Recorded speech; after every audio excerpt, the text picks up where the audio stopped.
মেয়াদের কর্মসংস্থান, শিক্ষানবী, প্রশিক্ষণার্থী ইত্যাদি বিভিন্ন প্রকার অজুহাতে কাজের আনুষ্ঠানিকরণ বন্ধ করতে হবে।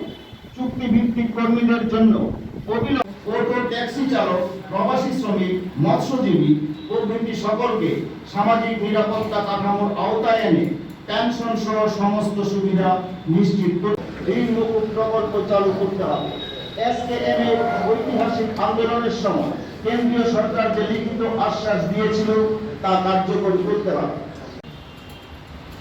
এমপিএস ও ইউপিএস বাতিল করতে হবে।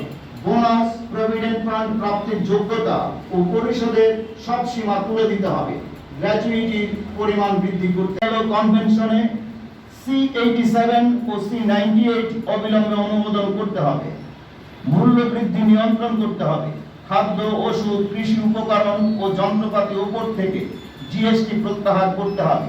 পেট্রোলিয়াম পণ্য ও রান্নার গ্যাসের উপর কেন্দ্রীয় অবগারি শুল্ক জায়গাটাকে সংকুচিত করার জন্য কেন্দ্রীয় সরকার উদ্যোগ গ্রহণ করেছেন।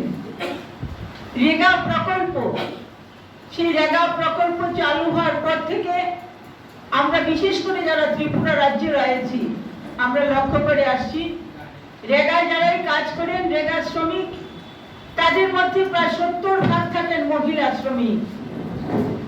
এই মহিলা শ্রমিকরা রেগা কর্মসূচি বাস্তবায়নের মধ্য দিয়ে, রেগার কাজের মধ্য দিয়ে পরিবারের কিছুটা আর্থিক স্বয়ংসম্পূর্ণতা দেওয়ার চেষ্টা করেন।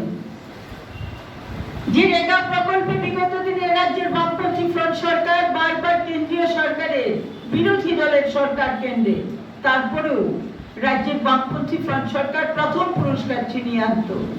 আর আজকে 2018 সময় এলাকার প্রত্যেকটা জনগণের কাছে যার যেখানে যে সুযোগটুকু রয়েছে সেই সুযোগটুকুকে কাজে লাগিয়ে ধর্মঘটের দাবি সনদের সমর্থনে বার্তা পৌঁছে দিয়ে একটা ঐতিহাসিক ধর্মঘটের আমরা রূপ দিতে চাই।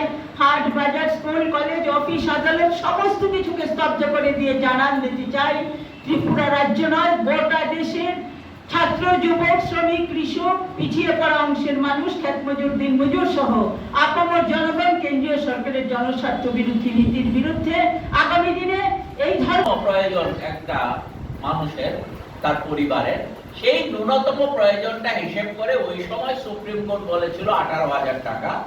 এখন মূল্যবৃদ্ধির ফলে এই হারটা বেড়ে হয়েছে 26,000 টাকা। দেখবেন আমাদের দাবির মধ্যে আমরা এই 26,000 টাকা রেখেছি। এখন এই যে রেগা শ্রমিকদের কথা বলছিলাম, এই যে 600 টাকা, আমরা 18,000-এর হিসেবেই 600 বলছি এখনো।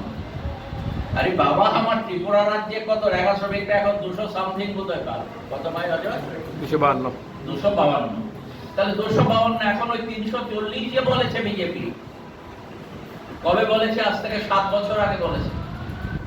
আজ থেকে 7 বছর আগে বলেছে, এটাও এখন পর্যন্ত 340 টাকা কার্যকর করতে পারেনি।